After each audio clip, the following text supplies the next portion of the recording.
नमो विष्णुपादाय कृष्णपृष्ठाय भूतले श्रीमते भक्तिवेदांत स्वामिनिति नामिने।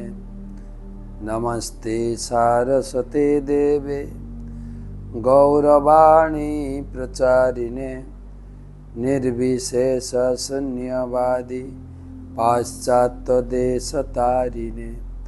जय श्री कृष्ण चैतन्य प्रभु नित्यानंद श्री अद्वैत गदाधर श्रीवासदि श्री गौर भक्तबिंद। हरे कृष्ण कृष्ण कृष्ण हरे हरे, हरे राम राम राम हरे हरे। सुधी सज्जन मंडली, আমরা খুব আড়ম্বর সহকারে ভগবানের কৃপায় ভগবানের রথযাত্রা অনুষ্ঠান করলাম গুন্ডিচা মন্দিরে। 9 দিন ব্যাপী জগন্নাথের আনন্দ দর্শন, তার অপ্রাকৃত রূপের মহিমার বর্ণনা, লীলা কথা, প্রসাদ বিতরণ, প্রচার প্রসার সব শেষ করে রথ ফিরে গেলেন। আসছে পরের দিন দেবশয়নী একাদশী। ভগবান রথযাত্রা অনুষ্ঠান করে ভগবান সবাইকে কৃপা আশীর্বাদ প্রদান করে তিনি মন্দিরে গিয়ে 4 মাস ঘুমাবেন। 2 মাসের মাথায় তিনি 500 ফিরবেন, 500 পরিবর্তনী একাদশী। আর 2 মাস পরে তিনি উঠবেন, উত্থান একাদশী। শয়ন থেকে উত্থান পর্যন্ত 4 মাস, এই 4 মাসকে বলে চাতুর্মাস। তো সেই দেবশয়নী একাদশী সম্বন্ধে ভবিষ্যত্তর পুরাণে যুধিষ্ঠির কৃষ্ণ সংবাদে তথা নারদ ব্রহ্মা সংবাদে বর্ণিত হয়েছে।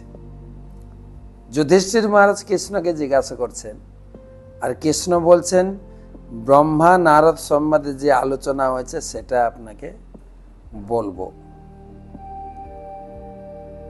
বিবাদ প্রিয় মুনিশ্রেষ্ঠ নারদকে ব্রহ্মা বললেন, সংসারে একাদশী তুল্য পবিত্র আর কোনো পর্ব নেই। সকল পাপ দূরীকরণার্থ এই বিষ্ণু ব্রত পালন করা একান্তভাবে প্রয়োজন, আবশ্যক। যে ব্যক্তি এই সংসারে একাদশী পালন করে না তাকে অবশ্যই নরকে যেতে হয়। আষাঢ়ের শুক্লপক্ষের পবিত্র একাদশী দেবশয়নী বা পদ্মা নামে প্রসিদ্ধা। শ্রী ভগবান হৃষিকেশের প্রীতির নিমিত্ত এই ব্রত খুব যত্ন সহকারে পালন করতে হয়। পুরাণে বর্ণনা করা হয়েছে সূর্যবংশে প্রবল প্রতাপান্বিত সত্য প্রতিজ্ঞ মান্ধাতা নামে এক চক্রবর্তী রাজর্ষি বাস করতেন। এই রাজা ধর্মের সহিত প্রজাবর্গকে অপত্যবৎ স্নেহে পালন করতেন। অপত্য মানে পুত্র স্নেহে পালন করতেন। এই রাজার রাজ্যে কখনো দুর্ভিক্ষ হয়নি, কোনো প্রকার আধি ব্যাধি রোগ ব্যাধি হয়নি। প্রজাপুঞ্জ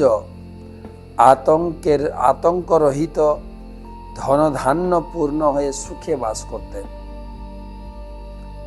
এবং রাজার কোষাগারে অন্যায়ভাবে কোনো উপার্জিত ধন রত্ন সঞ্চিত ছিল না। এইভাবে বহু বর্ষ অতিবাহিত হওয়ার পর কি জানি কোনো দৈব বিড়ম্বনা বশত পাপ কর্ম ফলে এই দেশে 3 বৎসর যাবৎ কোনো বৃষ্টি হলো না। এই কারণে প্রজারা অন্যভাবে ক্ষুধা প্রপীড়িত হয়ে উদ্বিগ্ন হয়ে রাজার কাছে এসে বললেন, হে রাজন, কৃপাপূর্বক প্রজাকুলের হিতকারী বাক্য অবধারণ করুন। শাস্ত্রে জলকে নার বলা হয়। জলে ভগবানের অবস্থান, তাই ভগবানকে বলা হয় নারায়ণ। মেঘরূপী ভগবান বিষ্ণু সর্বব্যাপী, ইনি বাড়ি বর্ষণ করে থাকেন। বৃষ্টিতে অন্ন এবং অন্ন হইতে প্রজাকুলের উদ্ভব হয়ে থাকে। এই অন্নাভাবেই অধুনা প্রজা ক্ষয় হচ্ছে। হে নৃপশ্রেষ্ঠ, এমন কোনো উপায় অবলম্বন করুন যাহাতে আপনার রাজ্য শান্তি সংস্থাপিত এবং কল্যাণ সম্পাদিত হয়। প্রজাদের বাক্য শুনে রাজা বলছেন, তোমাদের বাক্য সত্য। অন্নকে ব্রহ্মময় বলা হয়। অন্ন হতে সবকিছু সৃষ্টি হয়। অন্ন হতে জীবকুল, সমস্ত সংসার অদ্ভুত অন্ন দ্বারাই বিদ্যমানতা এবং অস্তিত্ব সংসাধিত হতে পারে। পুরাণে অর্থাৎ বিস্তারিত শাস্ত্রে কথিত আছে, রাজার অধর্ম আচরণ হতে প্রজাকুল দুঃখ ভাগ পেয়ে থাকে। যদিও নিজের বিচার বুদ্ধি দ্বারা আমি আমার কোনরূপ দোষ নিরূপণ করে উঠতে পারছি না, তথাপি জনগণের প্রজাদের কল্যাণের জন্য আমি যত্ন হব। রাজা এই প্রকার চিন্তা করে কতিপয় মুখ্য ব্যক্তি এবং সৈন্যদের নিয়ে ব্রহ্মাকে নমস্কার করে গভীর বনের মধ্যে প্রবেশ করলেন। তথা শ্রেষ্ঠ শ্রেষ্ঠ মুনি ও তপস্বীগণের আশ্রম দর্শন করতে লাগলেন। দৈবানুক্রমে ব্রহ্মার পুত্র অঙ্গিরা ঋষির সাক্ষাৎ লাভ করলেন। এই ঋষি ব্রহ্মার সমান তেজস্বী ছিলেন। তাহার তেজে দশবিক উদ্ভাসিত ছিল। সেই অঙ্গিরা ঋষি, যেটা আলোচনা হচ্ছে চিত্রকেতু সংবাদে, সেই অঙ্গিরা ঋষি। তাহাকে দর্শন করে জিতেন্দ্র রাজা প্রসন্ন হয়ে আপন বাহন থেকে অবতরণ করে ঋষির চরণ বন্দনা করে করজোড়ে তাকে প্রণাম নিবেদন করলেন। মণিবর স্বস্তিবাচন পূর্বক রাজাকে আশীর্বাদ করে রাজার কুশল বার্তা সহ তার বনে আগমনের কারণ জিজ্ঞাসা করলেন। রাজা বললেন, হে ঋষিবর, আপনারা মহাত্মা, প্রত্যেকের হৃদয়ের মনের ভাব আপনাদের তপস্যার প্রভাবে জেনে নিতে পারেন।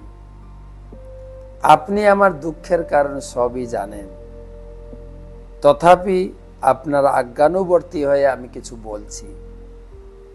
ভগবান, ধর্ম অনুসারে আমি পৃথিবী পালন করে আসছি, তথাপি রাজ্যে 3 বৎসর যাবৎ কোনো বৃষ্টি হচ্ছে না।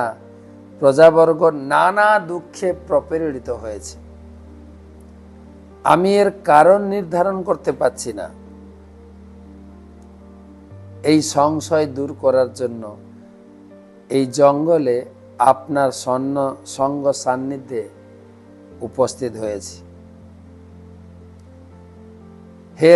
হে ঋষিবর, কৃপাপূর্বক রাজ্যে প্রজাপুঞ্জের শান্তি, কল্যাণ ও কুশল লাভ হতে পারে তার কিছু উপায় বিধান করে আমাকে বলুন। ঋষি বলেন, রাজন, এই সত্যযুগ সকল যুগের মধ্যে শ্রেষ্ঠ যুগ। এই যুগে লোক ব্রহ্মের উপাসনা করে। এই যুগে চারিপাত ধর্ম বিরাজিত। এই যুগে ব্রাহ্মণ ব্যতীত অপর কেউ তপস্যা করতে পারে না। কিন্তু হে রাজন, এই নিয়ম থাকা সত্ত্বেও তোমার রাজ্যে কোনো শূদ্র তপ করছে। তাহার এই অনধিকার চর্চায় দেশে বৃষ্টি হচ্ছে না। কি বিধান দেখেন শাস্ত্রে। তো তাকে বধ করার চেষ্টা করুন, তাহলে পাপের শাস্তি হবে এবং এই রাজ্যে তোমার মনোবাসনা পূর্ণ হবে। রাজা বলেন, হে মণিবর, তপস্যাকারী নিরপরাধ ব্যক্তিকে বধ করা তো আমার পক্ষে সম্ভবপর নয়, কিছু প্রকারে সম্ভব হচ্ছে না। আপনি আমার জন্য আরো কিছু সহজ উপায় বিধান আমাকে বলুন। ঋষি বলেন, হে রাজন, তাহলে এটা করুন, আষাঢ় মাসের শুক্লপক্ষিয়া পদ্মা বা দেব শয়নী নামনি প্রসিদ্ধ একাদশী ব্রত পালন করুন। এই ব্রতের ফলে আপনার রাজ্যে অবশ্যই সুবৃষ্টি হবে। এই একাদশী ব্রত সর্বশুভদায়িনী, সর্বসিদ্ধিদাত্রী এবং সকল উপদ্রব নাশকারিণী। হে রাজন, প্রজা পরিবারবর্গ সহ আপনি এই ব্রত পালন করুন। অঙ্গিরা মুনির এই আশাপ্রদ বাক্য শ্রবণ করে রাজা স্বীয় প্রাসাদে প্রত্যাবর্তন করলেন এবং আষাঢ় মাসে রাজ্যে সকল প্রজা ও চারিবর্ণের সহিত সপরিবারে এই সুমহতি পদ্মা বা শয়ন একাদশী ব্রত নিষ্ঠা সহকারে পালন করলেন। আর সেই ব্রত এত শক্তিশালী, সঙ্গে সঙ্গে বৃষ্টি হলো, সুবৃষ্টি হলো, সর্বত্র সুবৃষ্টি হলো। পৃথ্বী জলে পরিপূর্ণ হয়ে কিছু কালের মধ্যেই অন্ন পরিপূর্ণ হয়ে গেল। শ্রী ভগবান হৃষিকেশ প্রসাদে সকল প্রজাই সুখ লাভ করলেন। এই কারণে এই উত্তম ব্রত পালন করা সকলের কর্তব্য। এই একাদশী সকলকে সুখ ও মোক্ষ প্রদান করে থাকে। এই একাদশীর মাহাত্ম্য শ্রবণ ও পঠনে সকল পাপ দূরীভূত হয়। একাদশী ব্রত ভালো করে পালন করবে, ঠিক অন্যান্য একাদশীর মতোই। একাদশীর দিন সকালে ব্রহ্ম মুহূর্তে আপনি হাতে জল নিয়ে যা সংকল্প করুন, মন্ত্র জানুন না জানুন, আপনি নিজেই বলুন, আমি আজকে এই দেব শয়নী একাদশী ভগবানের প্রীতিবিধানের জন্য আমি করব, বাস। আর না হলে যদি আরো ছোট করে মন্ত্র বলতে থাকেন, আপনি প্রথমে গুরু বৈষ্ণব ভগবান আপনার ইষ্টদেবকে প্রণাম করবেন, গুরুদেবের আশীর্বাদ নেবেন, হাতে জল নিয়ে নিজেকে পবিত্র করবেন। ওং অপবিত্র পবিত্র বা সর্বাবস্থাম গত অপিবা যস্মৃত পুণ্ডরীকাক্ষ সব বাহ্য অভ্যন্তর সূচি। হাতে জল নিয়ে বলবেন, হরি ওম তৎসৎ। আষাঢ় মাসে শুক্লপক্ষে একাদশী তিথ নিজের নাম গোত্র বলবেন। শ্রীকৃষ্ণ প্রীতিকাম অহম একাদশী ব্রতম করিষ্যে। তারপরে ভগবান এবং ভগবানের শক্তি রাধারানীর কাছে প্রার্থনা করবেন, আমি যেন এই একাদশী ইন্দ্র সংযম, মোহন সংযম, আহার সংযম করে ভগবানের প্রীতিবিধানের জন্য ভালো করে করতে পারি। ভালো করে নাম জপ, ভালো করে গ্রন্থ অধ্যয়ন, প্রচার প্রসার এবং গুরুদেবকে যেন সন্তুষ্ট করতে পারি। এই একাদশী বিষ্ণু শয়নী একাদশী নামে প্রসিদ্ধ। ভগবান বিষ্ণুর প্রসন্নতা নিমিত্ত শয়ন একাদশীর ব্রত ভক্তদের বিশেষ ভক্তি সহকারে পালন করা উচিত। তারা ভক্তি মুক্তি প্রয়াসী হওয়ার পরিবর্তে কেবল শুদ্ধ ভক্তির প্রার্থনা করবেন। সুপ্রসিদ্ধ চাতুর্মাসের ব্রত এই একাদশী থেকে শুরু হয়, তবে কোথাও কোথাও এই একাদশী থেকে শুরু হয় বা একাদশীর পরে পূর্ণিমা থেকে শুরু হয় চাতুর্মাস। আষাঢ় শুক্লপক্ষ সূর্য যখন কর্কট রাশিতে থাকেন, তখন জগৎপতি শ্রী মধুসূদন ভগবানকে শয়ন এবং যখন সূর্য তুলা রাশিতে যায় তখন তাকে জাগরণ করাতে হয়। আষাঢ়ের শুক্লপক্ষের একাদশীর ব্রত পালন করে চাতুর্মাস ব্রত শুরু করতে হয়। হে যুধিষ্ঠির, ভগবান বিষ্ণুকে স্নানান্তে পীতাম্বর সিঙ্গার দ্বারা বস্ত্র আচ্ছাদিত করাতে হয়। ইতিহাস পুরাণ বেদবিদ ব্রাহ্মণ কর্তৃক বিধি দুগ্ধ ঘৃত মধু শর্করা দ্বারা ভগবানকে স্নান করাতে হয়। একাদশী, দ্বাদশী, পূর্ণিমা, অষ্টমী বা সংক্রান্তি চাতুর্মাস ব্রত শুরু করা যেতে পারে। অনেকে একাদশী থেকে শুরু করে, অনেকে একাদশীর পরে পূর্ণিমা থেকে শুরু করে।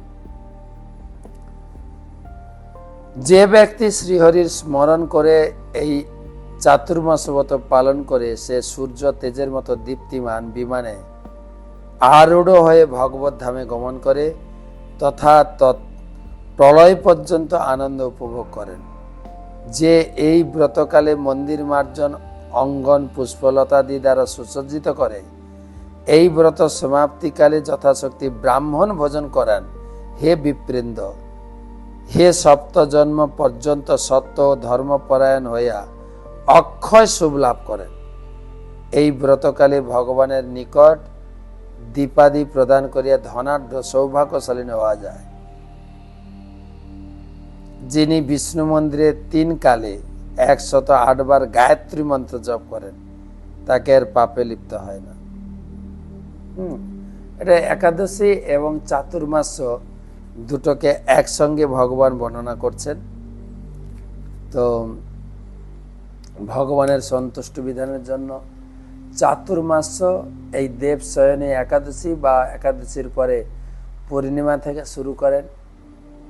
4 মাসে 4টা জিনিস বর্জন করে চাতুর্মাস পালনের ফল এবং দেব শয়নী একাদশী, যার মাধ্যমে সর্ব অভীষ্ট এবং সর্বসিদ্ধিদাত্রী এই প্রদান করে এই দেব শয়নী একাদশী। ভগবানের কাছে প্রার্থনা করি, ভালো করে এই একাদশী ব্রত পালন করুন। ভগবানের স্মরণ, ভগবানের নাম কীর্তন, ভগবানের শাস্ত্র অধ্যয়ন এবং ভগবানের সিঙ্গার পূজাদি করে ভগবানের সেবায়, ভগবানের চিন্তায় নিমগ্ন হয়ে এই একাদশী পালনে পূর্ণ ফল লাভ করার চেষ্টা করুন।